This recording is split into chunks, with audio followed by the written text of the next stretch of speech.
बंधुओं, हम सब ने प्रहलाद भक्त का नाम सुना हुआ है। वे हिरण्यकशिपु नामक राक्षस के पुत्र थे। आइए आज हम कहानी सुनते हैं भक्त श्रेष्ठ प्रहलाद की। उनकी माता का नाम कयाधु था। हिरण्यकशिपु ने बहुत दिनों तक तपस्या करके ब्रह्मा जी से यह वरदान पा लिया था कि वह किसी हथियार से नहीं मरेगा, दिन में या रात में नहीं मरेगा, पृथ्वी पर या आकाश में भी नहीं मरेगा, और घर में भी नहीं या घर से बाहर भी नहीं मरेगा। ना आदमी से मरेगा, ना देवता से मरेगा, और न ही पशु पक्षी से। हिरण्यकशिपु समझता था कि इस वरदान से वह अमर हो गया है। उसने सभी देवताओं को जीतकर अपने वश में कर लिया था। हिरण्यकशिपु देवताओं से और भगवान से भी शत्रुता रखता था। वह कहीं भी हवन, पूजा पाठ नहीं होने देता था।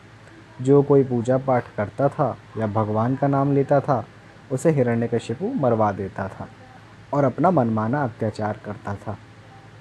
प्रहलाद जब बहुत छोटे थे, तभी से भगवान का नाम ले लेकर ताली बजाकर नाचते थे। भगवान के ध्यान में मग्न होकर बैठे रहते थे या खेल खेल में भगवान की पूजा किया करते थे। जब हिरण्यकशिपु को इस बात का पता लगा, तो उसने प्रहलाद को शुक्राचार्य जी के पुत्र षंड तथा अमर्क के आश्रम में भेज दिया पढ़ने के लिए, और उन लोगों से कहला दिया गया कि वे प्रहलाद को ऐसी शिक्षा दें जिससे वे भगवान को भूल जाएं। शुक्राचार्य जी उन दिनों कहीं गए हुए थे। उनके पुत्र षंड और अमर्क प्रहलाद को अपने यहाँ लेके गए। वे उन्हें राजनीति, अर्थनीति आदि की शिक्षा देने लगे। प्रहलाद जी बड़े ही सरल और नम्र थे। गुरु जो पढ़ाते थे वे उसे पढ़ लेते थे, परंतु यह बात उन्हें अच्छी नहीं लगती थी। वे भगवान का भजन करते रहते थे। जब वे पढ़ चुके तो गुरु उन्हें हिरण्यकशिपु के पास ले आए। हिरण्यकशिपु ने प्रहलाद को गोद में बैठाकर पूछा, बेटा, तुम्हें क्या अच्छा लगता है? प्रहलाद ने कहा, पिताजी, मुझे तो भगवान का भजन करना ही अच्छा लगता है। भगवान का भजन करना ही सबसे अच्छा काम है ना? हिरण्यकशिपु यह सुनते ही झल्लाकर प्रहलाद को गोद से नीचे पटक दिया। उसने पहले तो षंड और अमर्क को डांटा कि प्रहलाद को ऐसी बात तुमने क्यों सिखाई, लेकिन उन लोगों का तो कोई दोष नहीं था। हिरण्यकशिपु ने क्रोध में भरकर राक्षसों को आज्ञा दी कि वे प्रहलाद को मार डालें। तीखी तलवार और भाले लेकर मारो मारो चिल्लाते हुए राक्षस प्रहलाद पर टूट पड़े, किंतु प्रहलाद को तनिक भी डर नहीं लगा। वे भगवान का नाम लेते बैठे रहे। राक्षसों के भाले, तलवार उनकी देह पर लगकर टुकड़े टुकड़े हो गए। उनको तनिक भी चोट नहीं लगी। अब तो हिरण्यकशिपु चिढ़ गया। उसने प्रहलाद को मार डालने का पक्का निश्चय कर लिया। भयानक सांप प्रहलाद के पास छोड़े गए, परंतु उन्होंने प्रहलाद को काटा ही नहीं। पागल हाथी के सामने प्रहलाद को डाला गया तो हाथी ने उसको सूंड से उठाकर पीठ पर बिठा लिया। भूखे सिंह के पिंजरे में भी उन्हें डाला गया, पर सिंह उनके पास बैठकर पूंछ हिलाने लगा। राक्षसों ने उन्हें भोजन में विष दे दिया, लेकिन विष का प्रहलाद पर कोई प्रभाव नहीं पड़ा। बड़े ऊंचे पहाड़ पर ले जाकर राक्षसों ने उन्हें नीचे ढकेल दिया, परंतु भगवान ने प्रहलाद को बचा लिया। उनको थोड़ी भी चोट नहीं आई। बहुत दिनों तक हिरण्यकशिपु ने प्रहलाद को भोजन नहीं दिया, परंतु इससे वे न तो कमज़ोर हुए और न ही दुबले हुए। उनके शरीर में पत्थर बांधकर राक्षसों ने उन्हें समुद्र में फेंक दिया, लेकिन डूबने के बदले प्रहलाद वहाँ से भी निकलकर फिर घर आ गए।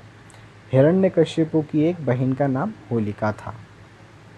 उसको वरदान मिला हुआ था कि वह जब तक भगवान के भक्त को न सतावेगी तब तक आग से नहीं जलेगी। उसके कहने से सूखी लकड़ियों का एक बड़ा भारी ढेर लगाया गया। वह जब अपना कपड़ा ओढ़कर प्रहलाद को गोद में लेकर बैठी तो राक्षसों ने लकड़ियों में आग लगा दी, लेकिन बात उल्टी हो गई। होलिका ही उस आग में भस्म हो गई। प्रहलाद का तो एक रोम भी नहीं जला। प्रहलाद को किसी प्रकार मरते न देखकर हिरण्यकश्यपु को चिंता हो गई। षंड और अमर्क ने उसे धैर्य दिया और प्रहलाद को मारने के लिए मंत्र पढ़कर एक भयानक कृत्या राक्षसी उत्पन्न की। वह राक्षसी प्रहलाद को क्या मारती, उसने षंड और अमर को ही मार डाला। प्रहलाद को अपने आचार्य के पुत्रों के मरने का बड़ा दुख हुआ। उन्होंने भगवान से उनको जीवित करने के लिए प्रार्थना की। प्रहलाद की प्रार्थना से दोनों गुरुपुत्र जीवित हो गए।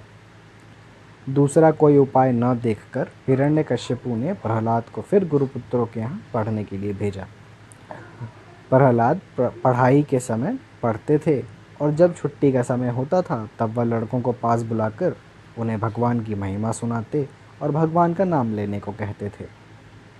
प्रहलाद के उपदेश से वहाँ पढ़ने वाले सब बालक भगवान के नाम का कीर्तन करने लगे। गुरुपुत्रों को इस बात से बड़ा भय लगा कि अगर हिरण्यकश्यपु सुन लेगा तो उन्हें मार डालेगा। उन्होंने जाकर सब बातें हिरण्यकश्यपु से कह दी। हिरण्यकश्यपु को इस बार बड़ा क्रोध आया। उसने प्रहलाद को डांट कर कहा, तू मेरी बात नहीं मानता, आज मैं तुझे मार डालूंगा। तू किसके बल पर इतना निडर बना है? तेरा भगवान है कहाँ? देखें आज वह तुझे कैसे बचाता है। प्रहलाद ने कहा, पिताजी, जिसके बल से आप बलवान हैं, सब बलवान हैं, वही मेरा बल है। पर सबके जो बल हैं वह तो भगवान के बल का थोड़ा सा ही अंश है ना। भगवान के बल का क्या ठिकाना हो सकता है? हिरण्यकश्यप बोला, कहाँ है तेरा वह इतना बल वाला भगवान? प्रहलाद ने कहा, पिताजी, वे तो सब जगह हैं। हिरण्यकश्यप ने कहा, तो क्या इस खंबे में भी है तेरा भगवान? प्रहलाद बोले, अवश्य है पिताजी। क्रोध के मारे हिरण्यकश्यप अपने सिंहासन से उछला और उसने खंबे के सामने जाकर खंबे पर एक घूंसा मारा। उसी समय वह खंबा फट गया और उसमें से भयंकर गर्जना करते हुए भगवान नृसिंह प्रकट हुए। उनको प्रहलाद की बात सच करनी थी। भगवान नृसिंह का सब शरीर तो मनुष्य का था, परंतु मुंह सिंह का था। उनके बहुत से हाथ थे, वे भांति भांति के हथियार लिए खड़े थे। हिरण्यकश्यप तलवार लेकर भगवान को मारने दौड़ा, किंतु भगवान नृसिंह ने उसे पकड़ लिया और सूर्यास्त के समय राजसभा के दरवाजे की चौखट पर बैठकर अपनी जांघ पर पटक कर उसका पेट अपने नखों से फाड़ डाला। हिरण्यकश्यप को मारकर भगवान नृसिंह को क्रोध के मारे गर्जना करने लगे। उस समय ब्रह्मा, इंद्र आदि तो क्या, लक्ष्मी जी का साहस भी भगवान के पास जाने का नहीं हुआ। अंत में ब्रह्मा जी के कहने पर प्रहलाद निर्भय होकर भगवान के सामने गए और दंडवत करके पृथ्वी में लौट गए। प्रहलाद को देखते ही नृसिंह भगवान का क्रोध टूट गया। भगवान ने उठाकर उसको अपनी गोद में बिठा लिया। प्रहलाद जी अमर हैं, वे अब भी सुतल लोक में रहते हैं। दैत्य कुल में जन्म लेने पर भी भगवान की भक्ति के प्रभाव से वे भक्तों में श्रेष्ठ माने जाते हैं।